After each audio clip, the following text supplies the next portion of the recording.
तो चैत्र नवरात्र का आज दूसरा दिन है। मां ब्रह्मचारिणी की आज पूजा की जाएगी। आपको बताएं कि उनकी उनकी जो तपस्या थी, जिस कठोरता के साथ उन्होंने की थी, अपने आप को इतनी मजबूती प्रदान की, और जाहिर तौर पर लोग उनकी पूजा अर्चना करेंगे और अपनी जो मनोकामना है वो मां से पूरी करने की मांग करेंगे। सीधा रुख करेंगे देवघर का सहयोगी हमारे साथ मौजूद है वहां पर, और लगातार हम आपको तस्वीरें भी दिखाते हैं कि कैसे चैत्र नवरात्र के मौके पर एक अलग ही रौनक देवघर में देखने को मिल रही है। दीप नारायण।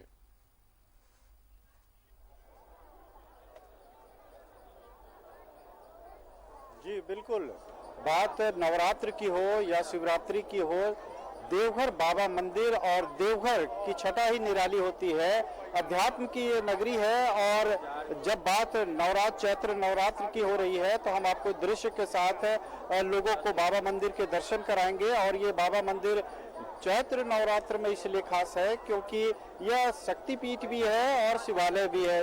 विश्व का इकलौता एक मंदिर है जहां शिव और शक्ति एक साथ विराजमान है। ऐसे में जब भक्त यहां पर आते हैं तो उन्हें शिव और शक्ति एक साथ दर्शन मिलते हैं। सबसे पहले हम आपको बाबा मंदिर के उन दृश्यों को दिखाते हैं जहां पर दूर दूर से लोग आ रहे हैं इस चैत्र नवरात्र में बाबा भोले के दर्शन करने के लिए। और आपको बता दें कि ये तमाम भीड़ जो है वो आज चैत्र नवरात्र को लेकर बाबा के दर्शन, चूंकि यहाँ पर शिव और शक्ति एक साथ है, जहाँ पर बाबा भोलेनाथ के शिवलिंग है उसी के ऊपर माँ का भी हृदय गिरा था।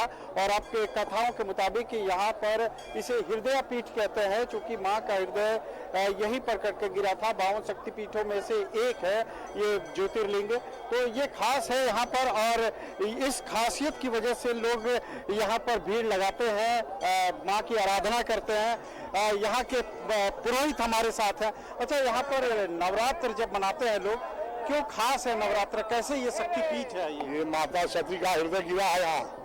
51 पीठ में माता सती का हृदय यहीं पे गिरा है।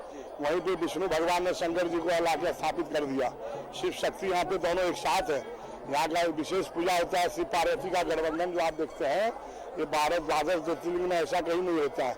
इसीलिए पहले शक्तिपीठ है, उसके बाद फिर भगवान विष्णु ने शंकर भगवान को लाके यहाँ स्थापित किया। इसीलिए यहाँ नवरात्रा में विशेष पूजा होता है, तंत्र मार्ग से पूजन होता है। यहाँ का विशेष महाकाली, महालक्ष्मी, महासरस्वती का यहाँ विशेष पूजा होता है। अखंड दीपक जलता है नवरात्र पर, पूरे नवरात्र भर। आप लोग कैसे आराधना करते हैं, कहाँ पाठ करते हैं? हम लोग तो ऐसे तो यहाँ तो माता काली माई का जो ऐसा जगह है जो यहाँ 24 घंटा में 22 घंटा का कर्म होता है। ये तो बहुत सिद्ध पीठ है। यहाँ कोई ऐसे शास्त्र में कहा गया है जो गंगा के किनारे कोई भी आप कर्म कीजिए उसमें आपको 100 गुना फल मिलेगा। वही कर्म आप जो है सो कोई गौशाला में कीजिए उसमें आपको 1000 गुना फल मिलेगा। वही कर्म आप कोई यज्ञशाला में कीजिए लाख गुना फल मिलेगा। वही कर्म अगर आप कोई सिद्ध पीठ में कीजिएगा तो उसका अनंत गुना फल है। तो सिद्ध पीठ है, माई का स्थान में हम लोग कर्म करते हैं और विश्व कल्याणार्थ निमित्त हम लोग कर्म करते हैं। चूंकि हम लोग पुरोहित हैं, पुरोहित का क्या काम है, जो यजमानों का पूरा हित सोचना, तो इसीलिए हम लोग यहाँ कर्म करते हैं। और पूरे भारत वर्ष में विश्व में कल्याण हो, सब सुख समृद्धि हो, सबों को शारीरिक मानसिक कष्ट निवारण हो, वही निमित्त हम लोग यहाँ पूजन आराधना करते हैं माई से, जगदम्बा से और बाबा बैद्यनाथ से कर्म करके यही कामना करते हैं जो हमारे जितने भक्त हैं सब स्वस्थ रहे, मस्त रहे। ये खासियत है बाबा धाम देवघर की कि जितने भी यहाँ के पुरोहित समाज के लोग हैं वो विश्व कल्याण के लिए पूजा हवन वगैरह करते हैं। और आज बता दें कि आज चैत्र नवरात्र का दूसरा दिन है, मां ब्रह्मचारिणी की आज पूजा हो रही है। और आज का दिन इसलिए खास होता है नवरात्र को लेकर क्योंकि ब्रह्मचारिणी मां का जो ये संदेश है, जिस तरह से उन्होंने तप किया था 1000 साल तक, बेलपत्र साग आदि को खाकर शिव की कठोर आराधना की थी, तो लोगों को एक संदेश जरूर जाता है कि माँ की ये आराधना लोगों में एकाग्रता बनाए रखने की, धैर्य बनाए रखने की एक संदेश देते हैं। और जब बाबा मंदिर की बात आती है तो यहाँ की परंपराएं और यहाँ की जो तमाम विधियां हैं, पूजा पद्धति की जो विधियां हैं वो अन्य मंदिरों से बिल्कुल अलग है। जैसे हम आपको दिखा दें कि जो विश्व का एक इकलौता मंदिर है जहां पर देखिए गठबंधन की यहाँ पर परंपरा रहती है। यहाँ पर शिव और पार्वती के बीच के मंदिर में गठजोड़ किया जाता है, जिसे यहाँ गठबंधन कहा जाता है। और मंदिर की खासियत यह है कि जब यहाँ शिव और शक्ति एक साथ विराजमान है तो जब भक्त आते हैं तो उन्हें दुगुने फल की प्राप्ति होती है। और यह कामना लिंग है, बाबा भोलेनाथ का ये कामना लिंग है, सर्वश्रेष्ठ ज्योतिर्लिंग माना जाता है। तो ऐसे में अपनी मनोकामनाओं को लेकर लोग यहाँ पर आते हैं और खासकर नवरात्र में इसका महत्व और भी बढ़ जाता है, क्योंकि यहाँ पर शिव और शक्ति के दर्शन एक साथ लोगों को हो जाते हैं। और इसी को लेकर तमाम व्यवस्थाएं यहाँ पर दी गई है, चाक चौबंद व्यवस्थाएं रहती है। चूंकि न सिर्फ स्थानीय बल्कि दूर दराज से भी लोग नवरात्र में यहाँ पर मां पार्वती और शिव के दर्शन करने के लिए आते हैं। और अब मंदिर का ये पूरा दृश्य आप देखिए कि मंदिर में लगातार भीड़ बढ़ रही है। नवरात्र को लेकर कई तरह के मांगलिक कार्य भी संपन्न किए जा रहे हैं यहाँ पर, और गठबंधन के लिए ज्यादा भीड़ उमड़ती है। गठबंधन आपको दिखा दें कि ये शिव और पार्वती के मंदिर के बीच ये बांधा जाता है। जिसकी जितनी क्षमता रहती है, जिसका जितना सामर्थ्य रहता है, उसके अनुसार यहाँ पर साड़ियों से और धागों से गठबंधन कराया जाता है। दूसरी तरफ जिस तरह से लगातार देवघर बाबा मंदिर में भीड़ बढ़ रही है, लोग जिस तरीके से यहाँ दर्शन के लिए पहुंच रहे हैं, लोगों में उत्सुकता भी है। और चूंकि 2 साल के इस कोरोना काल में जिस तरीके से मंदिर बिल्कुल बंद पड़ा था, ऐसे में इस बार खुले विचार से और खुले मन से लोग आ रहे हैं, बिना किसी रोक टोक के। किसी भी तरह की कोई रोक टोक नहीं है। ऐसे में श्रद्धालुओं का उत्साह भी लगातार बढ़ता जा रहा है और इस मंदिर की खासियत लोगों को अनायास यहाँ पर खींच रही है। जी चलिए दीप नारायण, आप हमारे साथ बने रहें। देवघर की ये तस्वीरें हमारे दर्शकों को दिखाई आपने। अब सीधा रुख करेंगे रजरप्पा का। सहयोगी फिरोज हमारे साथ मौजूद है। फिरोज, चैत्र नवरात्रि का आज दूसरा दिन है। मां ब्रह्मचारिणी की पूजा अर्चना की जा रही है। देवघर में एक अलग ही भक्तिमय माहौल देखने को मिल रहा है। रजरप्पा भी शक्तिपीठ में से एक है, वहां की क्या तस्वीर दिखा पा रहे हैं? यहाँ पे बता दूं कि to make the world a better place. I could be speaking to my own. We've made slight. बड़े अक्षरों से लिखा गया है और यहाँ पे जो कलकत्ता के जो कारीगर है वो पूरी तरीके से इस दरबार को पूरी तरीके से भक्तिमय बनाने की कोशिश की गई है। जय माता दी, माँ, ओम सब लिखा गया है यहाँ पे। और आप यहाँ पे हमारे साथ रजरप्पा के वरिष्ठ पुजारी हैं, आइए हम उनसे बात करते हैं, जानते हैं कि कहाँ के कारीगर हैं जो इसको सजाए हैं और आज क्या कुछ खास होने वाला है नवरात्र के दूसरे दिन। जी छोटू पंडित जी बताइए, क्या आज कुछ खास होने वाला है आज माँ के दरबार में? सबसे पहले आपके माध्यम से जितने भी माता के भक्त ये देख रहे हैं सभी को वासंतिक नवरात्र के शुभ अवसर पर रजरप्पा मंदिर धार्मिक न्यास समिति की ओर से मैं छोटू बाबा आप सभी को प्रणाम करता हूँ और आशा करता हूँ कि माता छिन्नमस्तिका के भक्त जहाँ कहीं भी हो सकुशल होंगे। माता का आशीर्वाद सदैव उनको प्राप्त होता होगा। क्योंकि आज द्वितीय स्वरूप की माँ की पूजा हो रही है, माँ ब्रह्मचारिणी की, तो प्रातः 4 बजे मंगल आरती के बाद ही हमारे जो 9 कुंड बने हुए हैं उसमें भगवती की पूजा अर्चना हो रही है। पूजा अर्चना के पश्चात 12 बजे माँ का भोग लगता है। भोग लगने के पश्चात फिर से शाम 5 बजे से श्रृंगार का कार्यक्रम होता है जो कि 7 बजे तक चलता है। श्रृंगार आरती के बाद माँ का पट पुनः बंद हो जाता है। तो सभी श्रद्धालुओं से अनुरोध करता हूँ कि ज्यादा से ज्यादा संख्या में रजरप्पा मंदिर आवें और माँ का दर्शन प्राप्त करके अपनी मनोकामना को पूर्ण करें। धन्यवाद। आज के खास क्या खास भोग लगता है? आज खीर का पायस का भोग लगता है 12 बजे। तो देख सकते हैं कि रजरप्पा में पूरी तरीके से भक्तिमय माहौल है। यहाँ पे 9 कुंड पे पाठ चल रहा है माँ दुर्गा सप्तशती का और पूरी तरीके से पूरे दरबार को सजा दिया गया है फूलों से। यहाँ कोलकाता के आए कारीगर पूरी तरीके से माँ के दरबार को फूलों से सजाया है, काफी आकर्षक लग रहा है। और नवरात्र के दूसरे दिन माँ ब्रह्मचारिणी की जो पूजा हो रही है वो भी आज यहाँ खास महत्व रखता है। यहाँ हमारे साथ भारी संख्या में यहाँ पे श्रद्धालु आए हैं, आइए हम उनसे बात करते हैं कि क्या मनोकामना लेकर के माँ के दरबार में आए, क्या कहाँ से आए और क्या मनोकामना है आपका? हम माँ से चाहते हैं कि परिवार को रक्षा करे, समृद्धि दे। कहाँ से आए?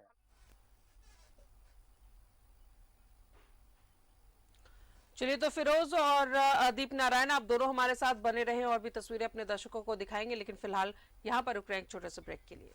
तो चैत्र नवरात्र का आज दूसरा दिन मां ब्रह्मचारिणी की पूजा अर्चना की जा रही है और साथ ही आपको बताएं कि 1000 वर्षों का तप, वो कठिन तपस्या माता ने की, जिससे कि एक प्रेरणा मिलती है कि आप अपनी जिंदगी में धैर्य सहन शक्ति को बनाए रखें। हमारे साथ देवघर से सहयोगी दीप नारायण और रजरप्पा से सहयोगी फिरोज मौजूद है। एक बार फिर से देवघर का रुख करेंगे। दीप नारायण, एक कठोर तपस्या मां ने की और वो तपस्या से लोगों को सीख लेने की जरूरत है। जो लोग इतनी जल्दी हार मान जाते हैं, कहते हैं कि मां ब्रह्मचारिणी की पूजा अर्चना करने से जो भी काम वो करते हैं वो पूरी होती है। तो लोगों को धैर्य और सहन शक्ति बनाए रखने की जरूरत है।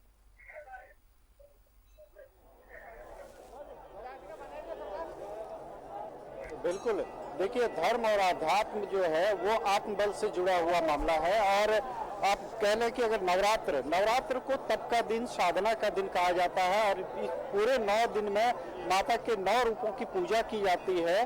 तो ये पूरा जो नवरात्रि का 9 दिन होता है वो देवघर में खास होता है। क्योंकि देखिए, आपको बता दें कि ये एक शक्तिपीठ और शिवालय दोनों है, ज्योतिर्लिंग है। लेकिन यहाँ पर आप देखेंगे कि मूर्तियां नहीं बैठाई जाती है। शहर के विभिन्न हिस्सों में मां की प्रतिमा जो है वो स्थापित की जाती है, लेकिन देवघर के बाबा मंदिर परिसर में बात कर लें तो यहाँ पर शिव, माता पार्वती और शिव की पूजा की जाती है, उनके मंदिर है, लेकिन यहाँ पर मूर्ति स्थापित नहीं की जाती है।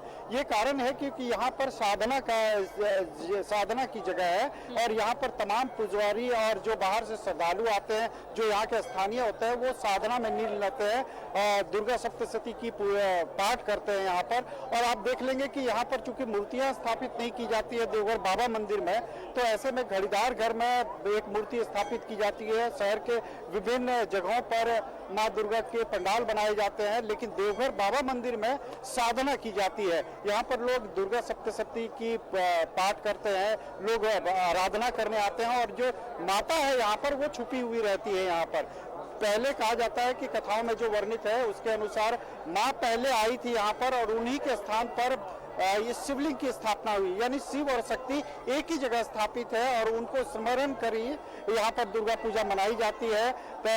तांत्रिक विधि से भी पूजा होती है यहाँ पर और 4 कल्पों में भी पूजा होती है। और कुल मिलाकर दुर्गा पूजा जो मनाई जाती है, जितनी भी दुर्गा पूजा और काली पूजा है वो तमाम पूजाएं यहाँ पर संपन्न होती है। और चूंकि ये साधना की नगरी है और यहाँ पर जिस तरीके से लोग पाठ करने सिर्फ आते हैं, चूंकि यहाँ पर जब पाठ किया जाता है तो यहाँ कहते हैं कि शिव और शक्ति दोनों का आशीर्वाद एक साथ मिलता है। और चूंकि आज चैत्र नवरात्र का दूसरा दिन है, माँ ब्रह्मचारिणी की आराधना हो रही है और माँ ब्रह्मचारिणी जो है वो तप और साधना, एकाग्रता, साधना का प्रतीक मानी जाती है। जिस तरीके से 1000 सालों तक उन्होंने बिना कुछ खाए पिए और शाक और बेलपत्र खाकर साधना, शिव की साधना की थी, तो एकाग्रता को सीखने की जरूरत है माँ ब्रह्मचारिणी से। जिस तरीके से कोरोना के 1-2 साल में जिस तरीके से लोग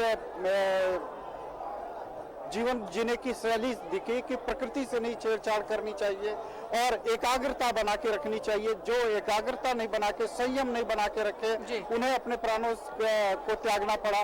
लेकिन आज स्थिति सामान्य हुई है, लोग आ रहे हैं, लेकिन इस बात को समझने की जरूरत जरूर है कि एकाग्रता और साधना, चाहे वो पढ़ाई करने वाले छात्र हों, नौकरी पेशा करने वाले हों या जो अध्यात्म से जुड़े हुए हैं, सभी के लिए एकाग्रता जरूरी है। क्योंकि अगर आप एकाग्र रहते हैं, अपने एक लक्ष्य तय करते हैं, साधना करते हैं उस लक्ष्य को प्राप्त करने के लिए, तो आप पर माता की आराधना और माँ की कृपा जरूर बनेगी। तो कुल मिलाकर है आज का दिन लोगों को। एक बार जरा रुक करते हैं दीप नारायण, रजरप्पा का।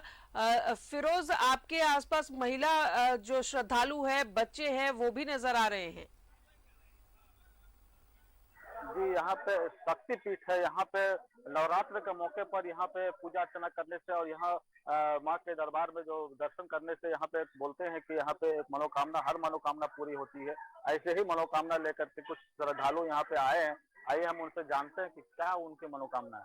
नमस्कार। यहाँ पर जय माता दी माता दी का हर कृपा, हर मनोकामनाएं पूर्ण होती है। आज मेरा बेटा का जन्मदिन है, इसलिए हम पूजा करने आए हैं। माता दी की कृपा हमेशा बनी रहती है। जी बिल्कुल सर, जय माता दी। यहाँ पर हमेशा मनोकामना पूर्ण होता है, ये बात सत्य है। हमारे बहुत सी मनोकामना पूर्ण हो चुकी है। जैसे मैं पहले गवर्नमेंट जॉब में नहीं था, गवर्नमेंट जॉब में भी आया हूँ, और हमारे अभी लगातार जो हमारा मतलब कहिए कि हर एक क्षण माँ का कृपा बना हुआ रहता है, इसमें कहीं कोई शक नहीं है। तो एक बार जय माता दी आप सबों को। तो देख सकते हैं कि यहाँ पे जो भी मनोकामना होती है वो पूरी होती है। यही कारण है कि भक्ति रूप लेकर के यहाँ पे श्रद्धालु आते हैं। और यहाँ पे हमारे साथ देख सकते हैं कि जब भीड़ होती है तो कुछ सिक्योरिटी भी बढ़ा दी जाती है। हमारे साथ देख सकते हैं यहाँ पे सिक्योरिटी गार्ड के जवान हैं और कुछ अफसर भी हैं जिनसे हम बात करने की कोशिश करेंगे कि क्या यहाँ पे सुरक्षा का इंतजाम किया गया है। जी बताएं। यहाँ पर हम लोग श्रद्धालु लोग जितना सुविधा दे सके हम लोग सुरक्षा के दृष्टिकोण से सुरक्षा देते हैं, और हर श्रद्धालु को हम लोग चाहते हैं कि आराम से पूजा कर लें। तो सुरक्षा कर्मियों का भी खास कहना है कि श्रद्धालुओं को सही सुविधा मिले और वो सुविधा के अनुसार ही यहाँ पे माँ भगवती का दर्शन कर सके और आशीर्वाद प्राप्त कर सके। यही इनका भी ये सोच रहता है और इसीलिए इनकी ड्यूटी लगाई गई है कि वो श्रद्धालु यहाँ पे आराम के साथ और लाइन कतारबद्ध होकर के माँ के दर्शन कर सके। यही इनका मोटो रहता है यहाँ पे। तो जिस तरीके से मनोकामना के साथ श्रद्धालु वहां पर पहुंच रहे हैं, उम्मीद भी यही है कि मां सबके मनोकामना को पूर्ण करेगी। दीप नारायण, वहां पर देवघर की जो तस्वीरें हम देख पा रहे हैं, अच्छी खासी चहल पहल दिख रही है, श्रद्धालुओं की भीड़ है और सबके मन में कोई ना कोई मां से कामना जरूर है और उम्मीद है कि मां उन कामनाओं को जरूर पूरा करेगी।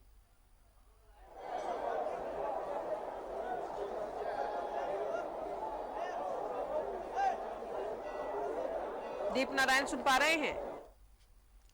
चलिए, तो शायद आवाज नहीं जा रही है, लेकिन जो तस्वीरें हमारे सहयोगी आप तक लेकर के आए हैं वो अद्भुत है, क्योंकि कोरोना काल की वजह से 2 साल तक इस तरह हम त्योहार नहीं मना पा रहे थे। लेकिन अब खुशी की बात यह है कि सरकार ने जो गाइडलाइन जारी की है उसके मद्देनजर नवरात्र हो चाहे कोई भी पर्व हो, सरहुल हो, सभी अब धूमधाम से और गाइडलाइन के तहत मनाने के लिए तैयार है। दीप नारायण और फिरोज, आप दोनों का बहुत बहुत शुक्रिया ये तमाम तस्वीरें और जानकारियां हमारे दर्शकों को देने के लिए।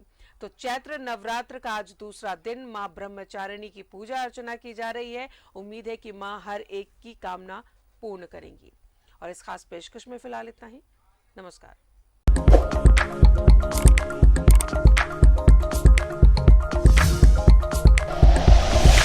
Like and share videos, subscribe करें हमारा चैनल और प्रेस करें बेल आइकॉन। News 11 भारत, सच है तो दिखेगा।